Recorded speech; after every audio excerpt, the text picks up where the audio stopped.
ബഹുമാനപ്പെട്ട ശറഅ് പറഞ്ഞിട്ടില്ല. ഇത് ഗൗരവമായി ചിന്തിക്കണം. സാധാരണക്കാരായ ആളുകളെ ഇത്തരം കാര്യത്തിൽ ആരും കബളിപ്പിക്കരുത്. പ്രത്യേകിച്ച് പണ്ഡിതന്മാർ അത് ചെയ്യരുത്. പണ്ഡിതന്മാർ അത് ഗൗരവമായി മനസ്സിലാക്കേണ്ടത് തന്നെയാണ്. എന്റെ വിനയത്തിന്റെ ഒരു അപേക്ഷ പറയുകയാണ്. 25 മാത്രമായി ഇങ്ങനെ ഒരു സംഗതി ആളുകളെ ലൈലത്തുൽ ഖദ്റായി നിജപ്പെടുത്തി പറയുക എന്നത് ശറഇന്റെ പരിധിക്കപ്പുറമുള്ള ഒരു സംഗതിയാണ്. ഒരിക്കലും അത് ശറഅ് അംഗീകരിക്കുകയില്ല. ഒന്ന്. ഇനി രണ്ടാമതായി ലൈലത്തുൽ ഖദ്റാണെന്ന് ആർക്കെങ്കിലും പ്രതീക്ഷയുണ്ടെങ്കിൽ അവർ വേണ്ടത് ഏതെങ്കിലും പൊതുവായ സമ്മേളനം ആ രാത്രി നടത്തുകയല്ല. ആ ഖദ്റിന്റെ പ്രത്യേകത അവരെ പള്ളിയിലേക്ക് വിടുക എന്നതുമാണ്. ഇല്ലാത്ത ചില അനാചാരങ്ങൾ സമൂഹത്തിൽ കയറി വന്നുകൊണ്ടിരിക്കുകയാണ്. ഇത് ഗൗരവമായി ചിന്തിക്കണം. ഇതൊരു പക്ഷപാതിത്വം പറയുകയല്ല, അങ്ങനെ ധരിക്കരുത്. കണ്ടോ, മൂപ്പര് പുള്ള നിർത്തിയില്ല. നമ്മൾ അതിനേക്കാൾ ഗൗരവത്തോടുകൂടെ നമ്മൾ ചില കാര്യങ്ങൾ പറയുന്നു എന്ന് മാത്രം. കുറച്ചുകൂടി കഴിയുമ്പോൾ മൂപ്പരും പറയട്ടെ, അല്ലാഹ് ഹിദായത്ത് കൊടുക്കട്ടെ, എല്ലാം തുറന്നു പറയട്ടെ, നമ്മൾ ദുആ ചെയ്യാ. നിങ്ങളൊന്ന് ആലോചിച്ചു നോക്കൂ.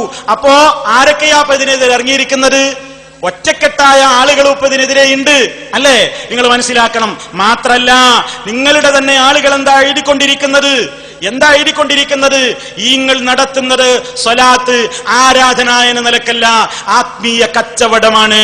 സ്വലാത്ത് വ്യവസായമാണ് നിങ്ങൾ നടത്തിക്കൊണ്ടിരിക്കുന്നത്. അതാ ഞാൻ നിങ്ങളെ വായിച്ചു കേൾപ്പിക്കട്ടെ. സുന്നി അഫ്കാറിൽ നിന്നാണ് വായിക്കുന്നത്.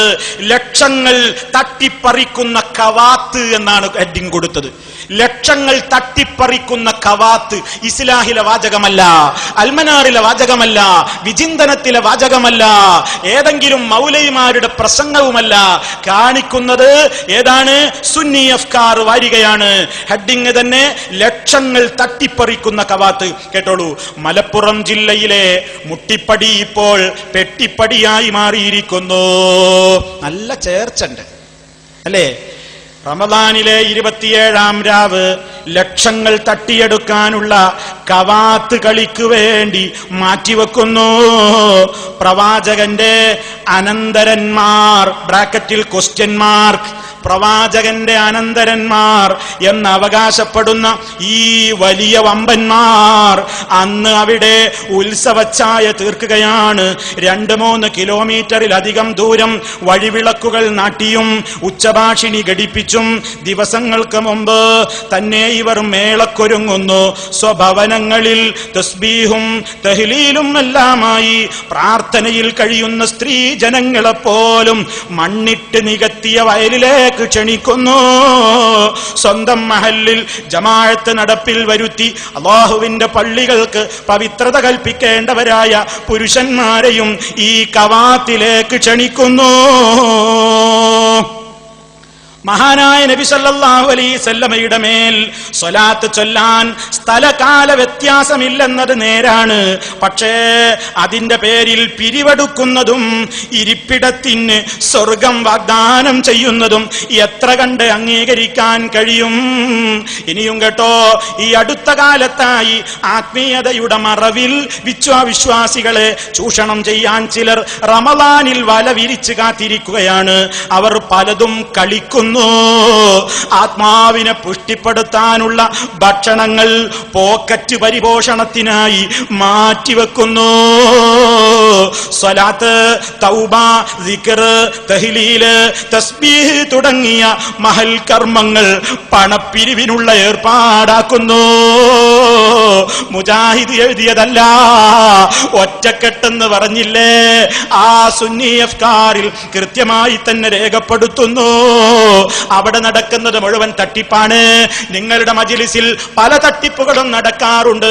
സ്വലാത്തിന്റെ മജ്ലിസിൽ അങ്ങനെ പല തട്ടിപ്പും നടക്കാറുണ്ടെന്ന് ഞങ്ങളല്ലല്ലോ, അതാ അപ്പുറത്തെ സമസ്തയുടെ ഒരു നേതാവ് ആ കാര്യമതാ നിങ്ങൾ നടത്തുന്നവര് തട്ടിപ്പ് സോദാഹരണം അദ്ദേഹം അങ്ങ് പരസ്യമായി പൊതു സ്റ്റേജിൽ അവതരിപ്പിക്കുന്നു.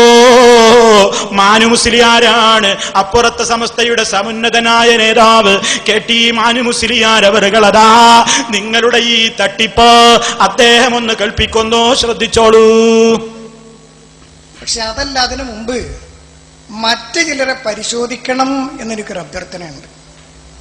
അതായത് സലാത്തിന്റെയും ദിക്റിന്റെയും ഒക്കെ മജ്ലിസ് ആളുകൾ തടിച്ചുകൂടിയിരിക്കുന്നു. അതിന് നേതൃത്വം നൽകുന്ന ആളുടെ കയ്യിൽ ഇതുപോലെ ഒരു മൊബൈൽ ഫോൺ, അങ്ങനെ കുറെ സലാത്തും ദിക്റും ചെല്ലുന്നതിനിടയിൽ ഒരാൾ അവിടുന്ന് ഇങ്ങനെ എഴുന്നേറ്റ് വരിക.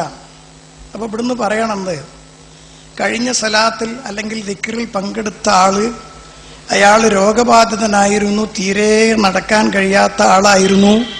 നമ്മുടെ ഈ മജ്ലിസിൽ പങ്കെടുത്തത് കൊണ്ട് അയാളുടെ സുഖക്കേടൊക്കെ മാറിയും.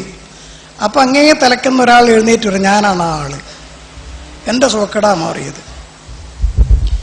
അതുപോലെ ഒരാൾ തീരെ കണ്ണ് കാണാത്ത ആളുണ്ടായിരുന്നു, നമ്മുടെ മജ്ലിസിൽ പങ്കെടുത്തതിന്റെ പേരിൽ അയാൾക്ക് കാഴ്ച തിരിച്ചു കിട്ടിയിരിക്കുന്നു എന്ന് നേതാവ് പറയുമ്പോഴേക്ക് അവിടെ നിന്ന് ഒരാൾ എഴുന്നേറ്റ്, ഞാനാണ് ആള്, എന്റെ കണ്ണിന് കാഴ്ച തിരിച്ചു കിട്ടിയിരിക്കുന്നു.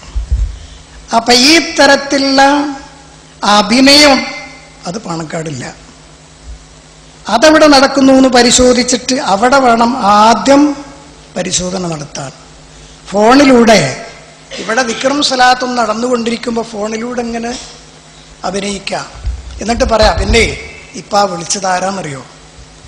കഴിഞ്ഞ നമ്മുടെ മജ്ലിസിൽ പങ്കെടുത്ത ഒരു സ്ത്രീയാണ്, അവൾ സുഖമായി പ്രസവിച്ചിരിക്കുന്നു എന്ന ഫോണാ ഇപ്പൊ വന്നിട്ടുള്ളത്. അതാണ് ഫോൺ, യാതൊരു കുഴപ്പം കൂടാതെ പ്രസവിച്ചിരിക്കുന്നു. ഇത് ഫോണിങ്ങനെ. അപ്പൊ ഈ തരത്തിലുള്ള അഭിനയം കൊണ്ട് ആളുകളെ ചൂഷണം ചെയ്യുന്നവരെ കുറിച്ചാണ് ആദ്യം പരിശോധിക്കേണ്ടത്. കേട്ടല്ലോ, ഒരു വിശദീകരണം ആവശ്യമില്ല. അവര് ആദ്യം പരിശോധിക്കേണ്ടത് അപ്പുറത്താണ്, പാണക്കാടല്ല എന്നാ പറഞ്ഞത്. പരിശോധിക്കേണ്ടത് എവിടെയാണെങ്കിൽ അവിടെ ഒക്കെ പരിശോധിക്കണം എന്ന് ഞങ്ങൾക്കൊരു തിരുത്തുണ്ട്. എവിടെയും പരിശോധിക്കണം, പരിശോധിക്കേണ്ടതൊക്കെ എവിടെയാണെങ്കിൽ അവിടെയൊക്കെ പരിശോധിക്കുക. പക്ഷെ